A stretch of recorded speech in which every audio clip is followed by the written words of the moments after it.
Joyeux Samhain à tous, chers amis, merci de me retrouver, ça y est, nous sommes le 31 octobre 2019, j'espère que vous allez tous bien, j'espère que vous êtes aussi excités que moi d'ailleurs.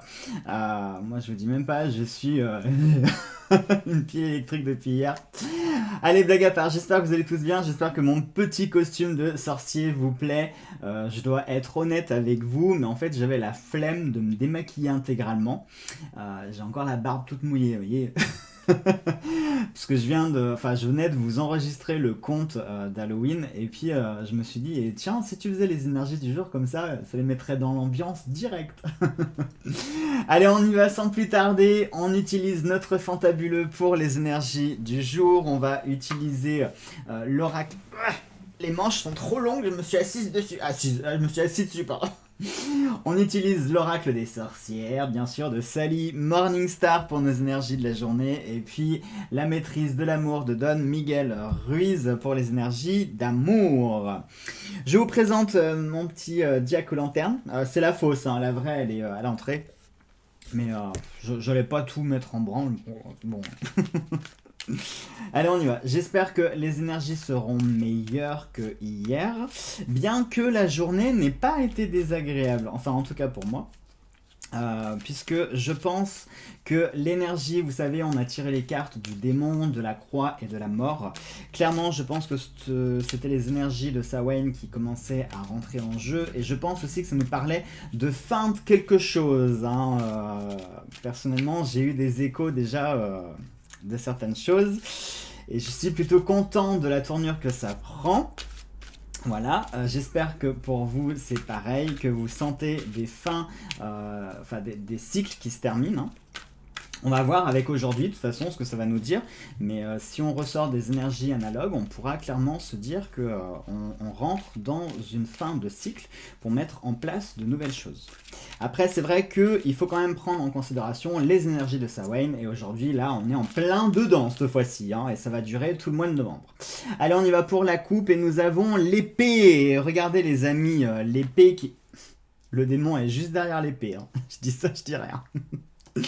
Mais on s'en fout, c'est pas le démon qu'on prend, c'est celle-ci, celle qui était au-dessus, c'est la carte de la terre.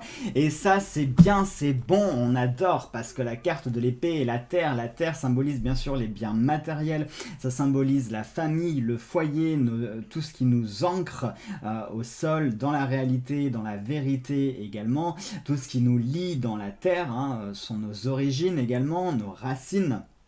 Notre point d'ancrage, notre foyer, notre bulle, nos ressources. Et le fait d'avoir l'épée ici, eh bien, c'est quelque chose de très bénéfique parce que l'épée, c'est aussi le symbole de la force, c'est le symbole de la justice, mais attention, la justice divine, pas la même justice qu'avec la carte de la balance.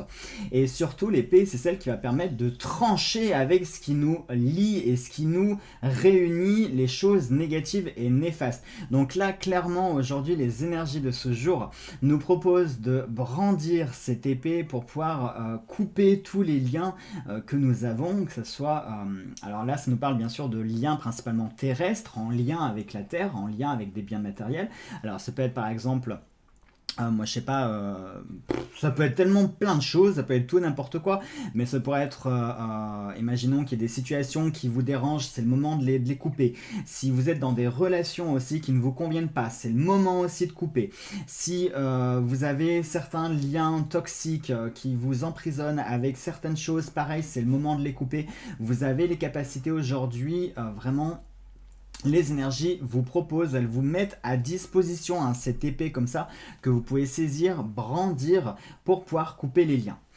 Attention, ceci étant dit, vous savez que toute énergie a également son équivalent négatif et l'épée de la justice et de la vérité peut aussi être l'épée de Damoclès qui peut être au-dessus de la tête de certaines personnes. Entre autres, les énergies de la Terre, c'est les énergies qui sont en lien avec Gaïa, donc les énergies de justesse, d'intégrité, toutes celles qui sont associées à la lumière et à la vérité. Et avoir l'épée de Damoclès au-dessus de soi, ça veut dire que... peut-être qu'il y a des personnes dans votre entourage, ou peut-être vous qui regardez la vidéo, vous n'êtes peut-être pas dans cette intégrité-là, peut-être que vous n'êtes pas intègre, peut-être que vous n'êtes pas honnête, peut-être qu'il y a des personnes qui ne sont pas honnêtes, sincères et entières, parce que la terre, c'est le symbole de l'abondance, c'est la prospérité, c'est le fait d'être entier, hein, la mère Gaïa, voilà, c'est la mère nourricière, c'est celle qui aime tous ses enfants, qui est dans la générosité et dans l'abondance.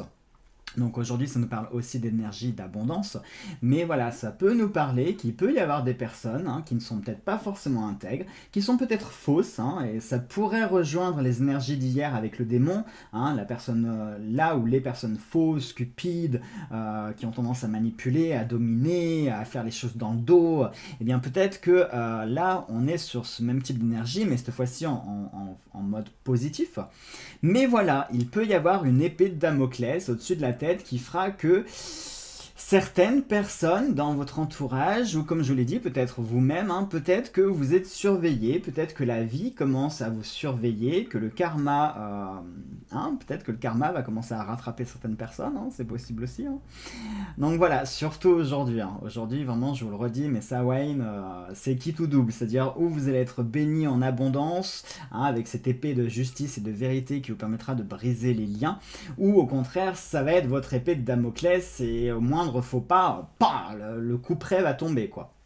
Donc je vous souhaite bien sûr que ce soit l'épée de justice et de vérité, et c'est d'ailleurs à vous de saisir cette épée-là. Donc si vous avez des occasions comme ça qui vous permettront de couper des liens avec des choses qui sont toxiques ou des choses qui vous retiennent sur des plans matériels, physiques, émotionnels, sentimentaux, voilà, tout ce qui peut être associé au palpable, au concret, eh bien c'est le moment de couper avec ces énergies-là. Allez, on va voir avec l'oracle des sorcières.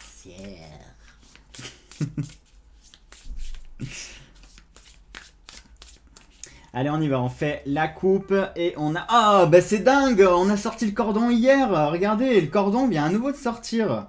Ah, bah c'est fou ça. Donc, il y en a une là. Ah oui, il y en a une. Non, en fait, non, c'est que c'est les cartes qui sont épaisses. Et nous avons la pierre trouée, qui nous parle ici de protection. Nous avons l'initiation et la protection. Alors c'est marrant parce que ça nous parle une nouvelle fois du cordon, et regardez, ce qui lie l'épée, c'est justement, ce sont des cordons.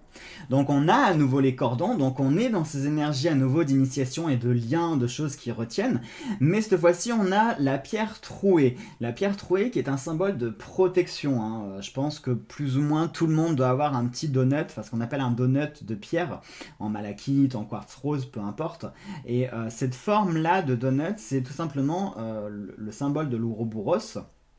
Donc le serpent qui se mord la queue, c'est aussi le cercle parfait, c'est le rond, c'est le symbole du cycle, de l'infini.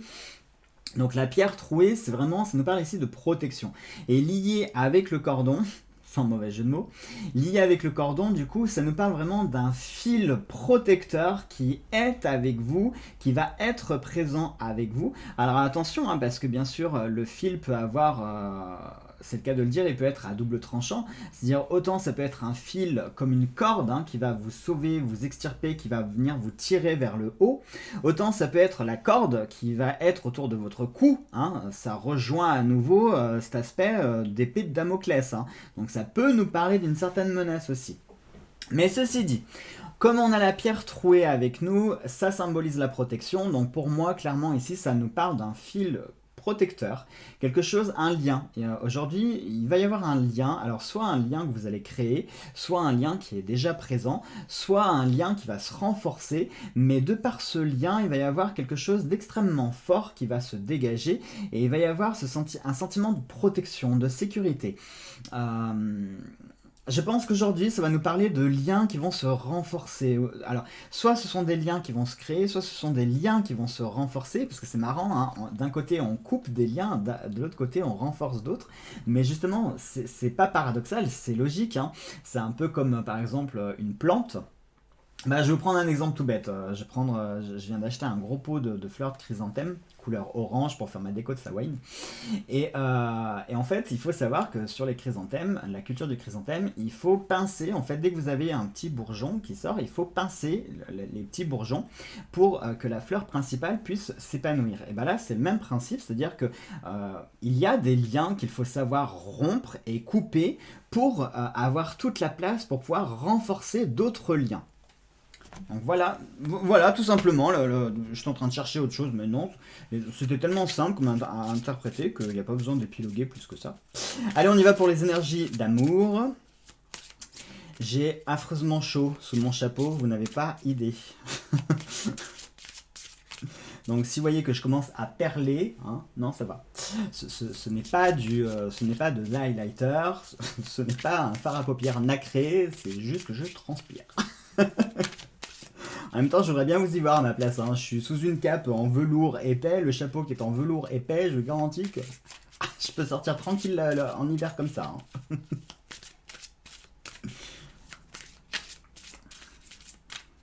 Allez, on y va, on se fait la coupe, hop, je regarde pas, et on a guérissez-vous et vos relations... Attendez, j'arrive pas à lire à l'envers. Guérissez-vous et vos relations guériront elles aussi. Je sais pas ce que vous en dites, j'ai pas encore lu le derrière, hein, mais je sais pas ce que vous en dites, je trouve que ça rejoint vachement les énergies qu'on vient de tirer à l'instant même, que je viens de vous dire qu'il faut savoir couper certains liens pour que d'autres liens puissent avoir de la place pour pouvoir s'épanouir. Là, pour le coup, ça me fait vachement penser à ça, hein. Guérissez-vous et vos relations guériront elles aussi. C'est-à-dire qu'on a ce côté introspectif de faire un petit peu du tri à l'intérieur de nous, de faire du ménage, de se débarrasser de ce qui ne nous convient pas, de tout ce qui ne nous convient plus, de tout ce qui nous fait du mal, de tout ce qui nous relie, etc. pour entamer ce processus de guérison. Et du coup, à travers nous, à travers notre guérison, nos relations vont s'exalter à travers l'aura qu'on va dégager. Alors c'est beau ce que je viens de dire, franchement, ça en est presque poétique. Bon allez, j'arrête de dire n'importe quoi. Derrière, donc on nous dit, si vous parvenez à vous guérir, vous serez alors prêt à vivre une relation dénuée de peur et de besoin. Si vous et votre partenaire travaillez chacun sur vous-même, vous verrez à quelle vitesse vous ferez des progrès. Donc là, vous voyez, ça nous parle d'une évolution, ça nous parle de guérison. En plus, ça nous parle, donc là, ça peut s'adresser clairement au couple, hein, si vous aviez besoin d'une réponse pour vous qui êtes en couple. Peut-être que votre couple traverse une petite crise ou une petite passade un petit peu compliquée. Et bien là, on vous parle justement de vous guérir l'un et l'autre, de vous aider, de vous épauler. Hein. Donc on est sur l'aspect de communication, de réciprocité, de guérison, d'écoute, d'entente, etc. Si vous êtes célibataire, ça peut aussi s'adresser à vous parce que les relations que vous entretenez avec vos amis, votre famille, vos passions, votre travail, etc., vos animaux, tout, ça paraît bête, hein, mais les animaux aussi, il faut les soigner. Hein. Moi, je sais que mes animaux, ils sont sacrés. Donc, il faut tout soigner. Tout ce qui appartient au domaine du cœur, il faut le soigner. Et là, ça nous parle justement de cette guérison et le fait de s'entraider comme ça, dans ce côté mutuel et réciproque, de se guérir l'un l'autre, et aussi d'être dans le partage. Hein. Et aujourd'hui... Honnêtement, aujourd'hui, vous n'avez aucune excuse parce que Samhain se prête vraiment ça paraît paradoxal, hein, mais à faire preuve de lumière parce que justement, c'est fini, j'en profite. Pour ceux qui sont pressés, hein, donc les énergies sont terminées. Là, je vais vous faire un petit aparté maintenant sur les énergies propres de cette journée. Il faut savoir que Samhain, à la base, on fêtait la fin officielle de l'hiver. Par conséquent, il y avait plusieurs druides qui se rassemblaient et qui allumaient des grands feux. Et tout le monde venait un petit peu partout du pays, des 4 coins du pays, pour récupérer une petite braise ardente qu'on mettait justement dans son chaudron ou dans un récipient en métal, enfin quelque chose qu'on pouvait transporter assez facilement. On n'allait pas porter la braise comme ça. Et donc on rapportait ce feu chez nous pour faire venir en fait la lumière durant la période sombre que l'hiver annonçait. Et il faut savoir que cette tradition de clémander comme ça des bonbons contre un sort, il y a 2 versions qui existent. Vous choisirez celle qui vous plaît le plus, hein, parce que bien sûr, les écrits sont perdus, les traditions sont perdues. Samhain, ça remonte il y a des milliers d'années, hein, c'est bien antérieur avant la fête de la Toussaint. Il faut savoir que l'Église chrétienne a simplement volé certaines traditions et certaines fêtes, hein, ça faut le savoir. Par exemple, Noël, c'est simplement Yule. Hein, enfin, voilà. Bref, on n'est pas là pour épiloguer.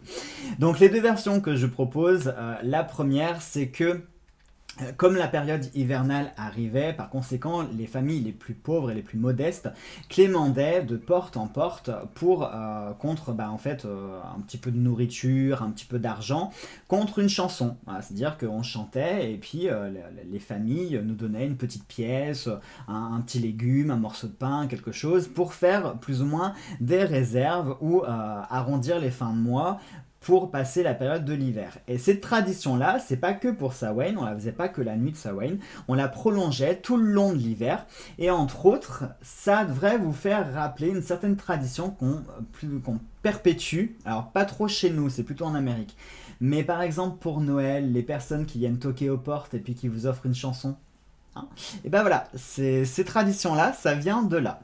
Et l'autre version aussi, peut-être que les deux aussi sont cohérentes, hein, mais le traditionnellement bonbon ou un sort viendrait tout simplement des sorcières qui se rendaient au sabbat de Samhain et qui faisaient le tour des portes de tout le village avec leur chaudron et qui demandaient à chaque habitant une poignée de sel pour pouvoir réaliser leur cercle magique. Et elles disaient du sel ou le mauvais sort. Parce que du coup, si vous donniez du sel à la sorcière, alors elle bénissait votre maison et ainsi elle était protégée contre les démons et autres créatures de la nuit de Samhain. Si en revanche vous refusiez de lui donner du sel, eh bien elle ne bénissait pas votre maison et par conséquent, eh bien vous étiez exposé aux malédictions et aux mauvais sorts. Et puis bien sûr, plus tard, c'est devenu un bonbon ou un sort. Voilà pour les deux versions. Les deux peuvent cohabiter ensemble, ou vous en choisissez l'une ou l'autre, c'est comme vous voulez. Voilà mes chers amis pour cette journée, je vous embrasse tous très très fort. Je vous souhaite un très très très joyeux Samhain. Si vous pouvez ce soir, en plus demain, c'est un jour férié, si vous pouvez organiser un repas avec vos amis, avec votre famille et fêter cette fête, alors je vous demande pas forcément de vous déguiser, de mettre des citrouilles partout, etc. Vous faites comme vous voulez. Mais simplement Samhain, c'est un moment de partage, c'est comme le 31 décembre chez les Moldus, c'est vraiment le nouvel an, c'est un moment propice à la fête et aux célébrations. Donc voilà, vous organisez un petit apéro dînatoire, un petit repas, hein, ce que vous voulez, mais l'essentiel c'est que vous le fêtiez aussi avec votre cœur. Si vous êtes seul, eh bien vous le fêtez avec vous-même, il n'y a pas besoin d'être 10 000 pour fêter un sabbat. Seul dans l'intimité avec son chat ou son chien ou son poisson rouge ou sa télé, on s'en fiche. L'essentiel c'est que voilà, vous célébriez, c'est ça le plus important. Allez, je vous souhaite de passer une très belle, une très bonne et une lumineuse journée. Je vous embrasse tous très très fort. Et nous, on se retrouve demain parce qu'il n'y a pas de jour férié. Donc, on se retrouvera demain pour les énergies du jour. Allez, gros bisous à tous.